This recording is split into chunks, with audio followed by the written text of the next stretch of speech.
Okay, so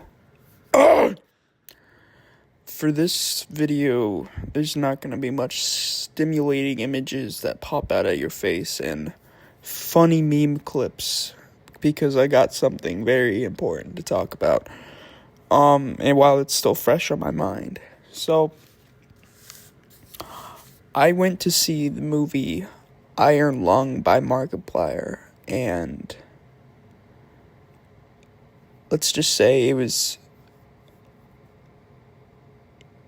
art. It was beautiful. I went in there not really knowing anything about it, kind of purposely. I've seen videos and clips of people talking about it, saying how, oh, it's not for everyone, and oh, it's really good, and it's really boring. Obviously, I've heard the news and seen the news about it being number one and above, like, Send Help, which is absolutely amazing. Absolutely just inspiring for any person who wants to make movies, who's just some kid, anybody at home who's just while looking up to Markiplier and sees that he funded his own film with $3 million budget, and it ended up being number one, and it's like quadrupled in money. I think last time I checked, it was almost 24 million, and it was a budget of 3 million, which is absurd.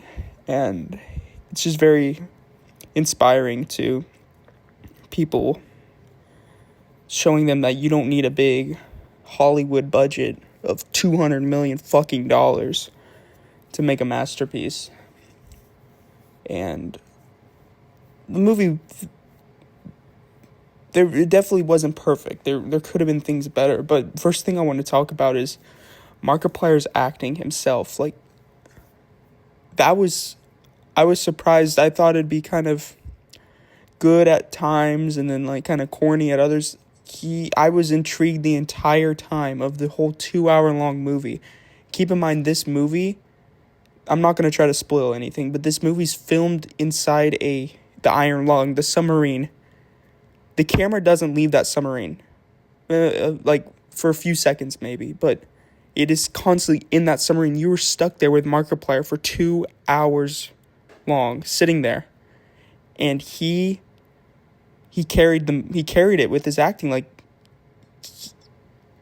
I didn't think he would be such a good actor, and I was intrigued. I was interested.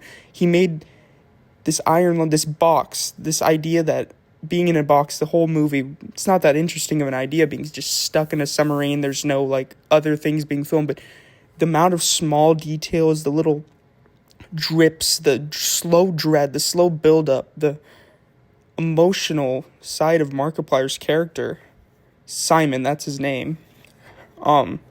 It's beautiful, and I can tell a lot of heart was put into it, a lot of thought with each detail. That's something that surprised me, and I was very, very in love with the amount of detail that was put into it. The amount they made. I'm just keep repeating myself, but I just can't exaggerate like how important that is for movies. Movies just slop, stimulation, all this. Like, this rewards you for sitting there and watching. You're just watching every detail, and it's so interesting and beautifully shot. Holy shit. This movie was gorgeous.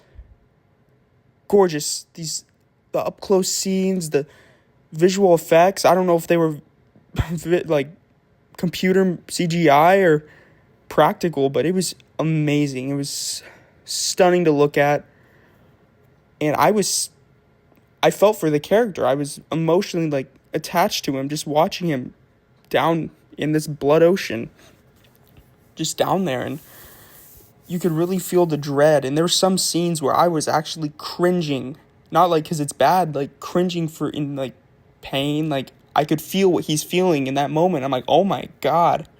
And that whole idea of being stuck in a tank underwater is absolutely terrifying to me because I fucking hate the ocean. My biggest fear is the ocean and water. I can't see the bottom. And this dude is trapped in a tank. He's welded in. He doesn't know where. He's following this map, trying to do some shit, look for some shit. There's something else down there, and he can't see anything besides from my fucking radio, radioactive camera where he pushes a button and he sees stuff. But yeah, Markiplier's acting was superb, and I'm very impressed. I'm very looking forward to anything else he puts out. I used to be a fan of, I am a fan of Markiplier. What am I saying? I used to watch Markiplier all the time when I was little. I remember watching his Happy Wheels gameplay, his animated little clips he would make, and he was hilarious. And I didn't think, when I went to the movie, I didn't think I'd get like that acting. I get like YouTuber, like I'd associate him with the YouTuber. No, I associate him as his character. It was beautiful.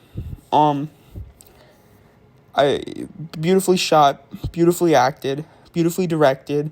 There's some comedy in there that's like, it kind of like lightens the mood a bit, because this movie is absolutely dreadful. Like this, you know what's gonna happen in the end from the beginning, like, and you just slowly, the dread just slowly building and building and building and building. And the little shots, the little details, the small details that most people won't notice, like, that stuff really helped. And the whole theater I was in, I mean, I saw it pretty late. It's been out for a while. I don't know how much longer it's going to be out, but I think and everyone should go see it. I think I agree with other people. It may not be for everyone, but it rewards you for watching. And it's not just like if it's a good film or not. He's made history. Like he showed that being independent, not having a huge Hollywood budget, just putting your passion project to vision, making it, and you can do it with like not a crazy budget. And he did it beautifully, and it's just a great example. It's inspiration to everybody who wants to be a filmmaker. I mean, it's inspirational to me. Like, man, I'd love to do something like that. And I'm really happy for him. I'm really happy for his crew. I'm really happy for everybody associated with that. Like, they deserve everything, all the praise, everything. Like, great, amazing job. Few things that could have been like better in the movie. Towards the end, it got a little chaotic, which sorry for the voice crack. I loved it. I liked the chaoticness, but it was a little like hard to understand what's going on, and the lore behind it was kind of like off a bit. Like, you had to really be paying attention to kind of know what's fully going on. I knew what was going on, but there's sometimes like you're like, I don't know what's going on. But for not knowing anything about the game, anything going in the movie, I pretty much understood it, and I was sitting there for 2 hours, and I was hoping for more. I wanted more. I could have sat there for like 4 hours. I don't know how they would have done it for 4 hours. It probably would have got boring at some point. But they made a boring concept of being just stuck in something, like a camera being stuck and not going outside this room. They made it so interesting. It's a beautiful movie, beautifully shot, beautifully acted, beautifully directed. And the creature, the monster, that stuff, frightening. Like, all the blood, I wish I could show clips, but like, oh my God, it was beautiful. It was terrifying. Amazing movie. It deserves to be number one. It deserves everything that comes its way. Markiplier, I don't know if you probably never see this, but you did amazing. You're inspirational to me. You're inspiring to everybody. Like, congrats. Like, this beautiful movie. I don't care what anyone else says. This is a fucking masterpiece. Anyone who says it's mid is fucking stupid. Best movie in the world. Hands down.